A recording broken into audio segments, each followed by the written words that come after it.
So we're going to talk very quickly about insulin, glucagon, and metabolic regulation.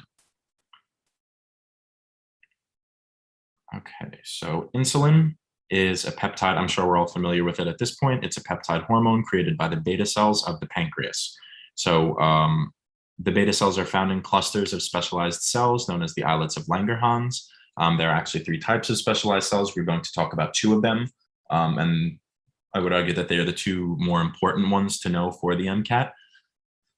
So insulin mainly serves to lower blood glucose levels by allowing its uptake into surrounding tissues. So the way that works mainly is that your adipose tissues and striated muscle tissues, basically where we need glucose to go, they contain transporters that are known as GLUT4 transporters on the membrane. So these are insulin dependent and they will not take up glucose in its absence. So these are, like I said, they're on all of your striated muscle tissues, they're on your adipose tissues. Glucose cannot pass through unless insulin is present. So that's why there's a problem with type 1 diabetics when their beta cells aren't producing insulin. There's no insulin to allow the glucose to pass through the GLUT4 transporter. So it's not going to do anything. And with type 2 diabetes, there's actually a deficiency with the receptor on the GLUT4 transporter. So we have insulin, but it's just the GLUT4 transporters are not reacting to the insulin. So slightly different mechanisms for both of the diabetes, but it's basically the same thing. The GLUT4 transporter is not getting the insulin in the way it's supposed to, and it's not allowing glucose to transport up. And there are different types of GLUT transporters. So like, for example, the liver is lined with GLUT2 transporters, and those are insulin independent. So those don't need insulin. The liver can uptake glucose without insulin. It doesn't have a very high affinity for glucose, but whenever glucose does touch the GLUT2 transporter, it can be transported in without insulin.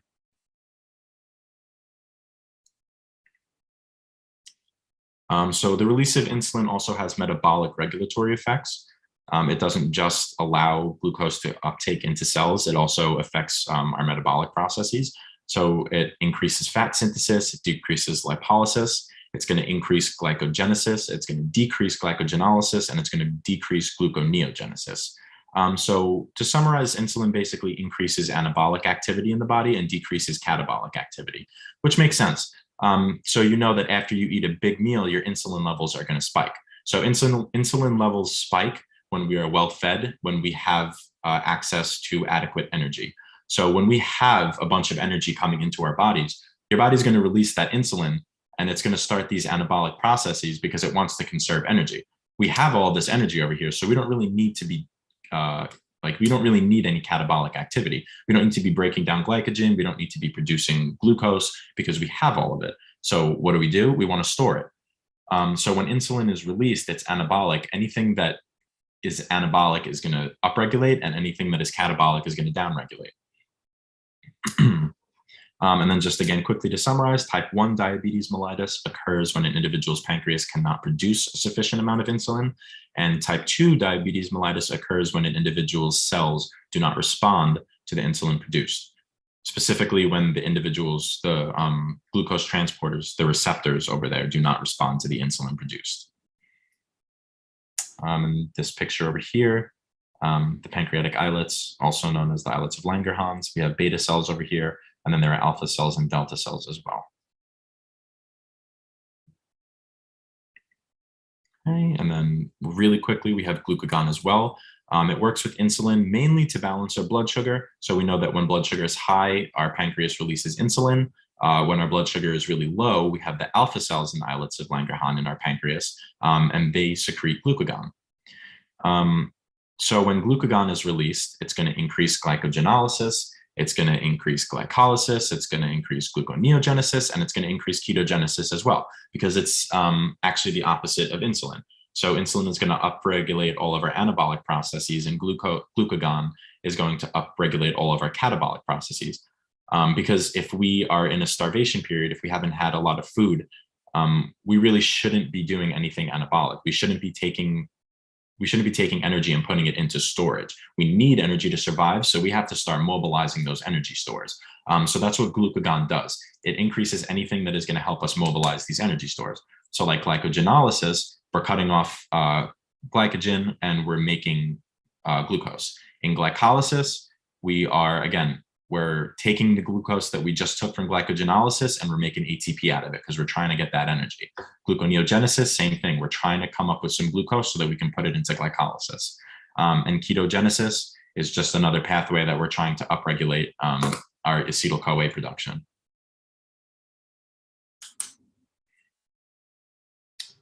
So yeah, these are trends that you should be familiar with. And they are intuitive. So like if you really think about them and you really understand it, you won't need a list in front of you when I say glucagon is released, what is upregulated, what is downregulated. It should intuitively come to you if you understand the concept through and through. Okay, and then we're just going to talk really quickly about a couple of other organs and how they help regulate metabolism. So we're going to talk about the thyroid again. We spoke about it in a couple of other lectures. The thyroid gland is directly responsible for regulating metabolism. It is located in your throat, right below the Adam's apple, right below the larynx. It releases triiodothyronine, which is known as T3, and it also releases thyroxine, which is known as T4. And both of those directly act to increase metabolism. So whenever those are released, they're going to increase all of these processes that we've been talking about. We're going to increase the rate of basically everything. So hypothyroidism occurs when there's not enough hormone created by the thyroid. So our metabolism is slowing. Some of its symptoms are low body temperature, anemia, heart failure is a possibility. The person could be confused, and they will also often gain weight. Because their metabolism has slowed down, their body is not efficiently using their energy stores, so they're going to gain weight. And on the other side of the coin, hyperthyroidism occurs when the thyroid produces too much hormone, which is also not good. So its symptoms are unintentional weight loss because our metabolism is just speeding up. We can't consume enough food for the speed that our metabolism is working at. Rapid heartbeat, again, irregular heartbeat, an increase in appetite, because as our metabolism increases, our appetite is also going to increase to feed it.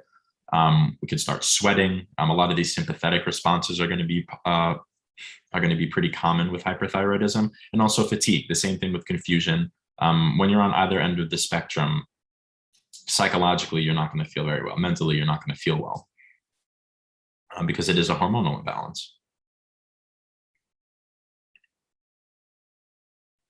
Okay, really quickly again, we'll talk about epinephrine and cortisol, which obviously come from the adrenal gland. We've talked about this a lot at this point.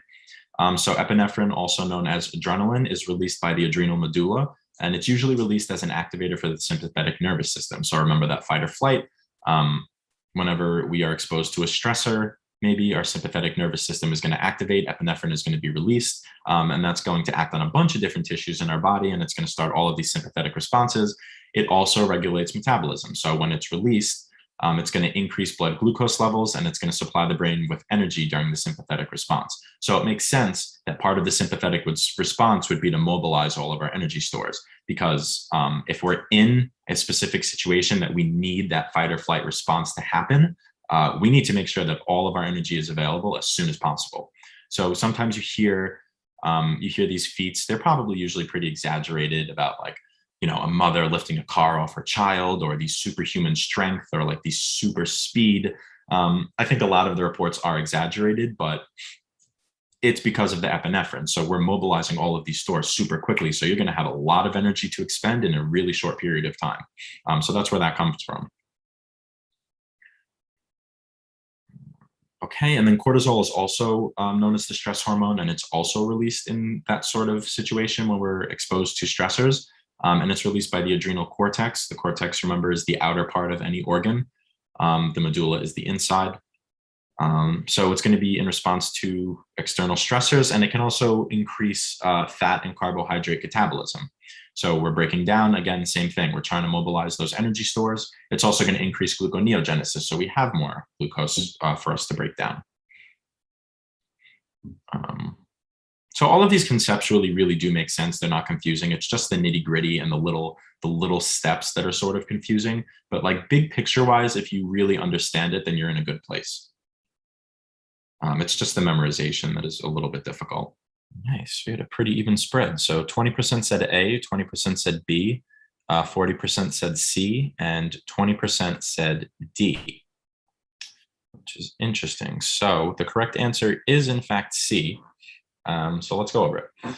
Which of the following processes would you not expect to see simultaneously as a response to a single hormone signal? So basically, all the question is asking is which pair do not go together. So you're going to have two of them. Each one of them could either be catabolic or anabolic. Which ones don't go together? So if we have an increase in gluconeogenesis and an increase in glycolysis, if we look when released glucagon is going to increase gluconeogenesis, it's going to increase glycolysis as well, because those are both catabolic.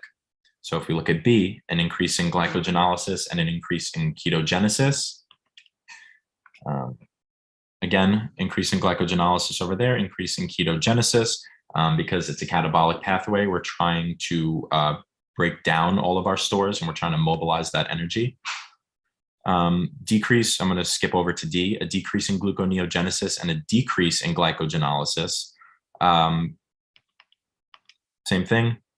If there's increases over here, it stands to reason that decrease would be the opposite hormone. So it's basically the same thing. They're not catabolic, but they're going to be anabolic. Those are anabolic pathways. So C, we have an increase in fat synthesis and an increase in glycogenolysis, which doesn't make sense because the fat synthesis is an anabolic pathway and glycogenolysis would be a catabolic pathway. So you would never really see those two responses from the same hormone. And that's not to say that the two processes aren't happening simultaneously, because all of these things are really happening at the same time in your body. It's just that the fluctuating hormone levels influence how much of the process is going on. So in terms of upregulation or downregulation. So you would never really see both of these processes being upregulated as a result of a single hormone signal, just because fat synthesis is anabolic and it would probably be upregulated by like insulin. And the increase in glycogenolysis is catabolic and it would be upregulated by probably glucagon.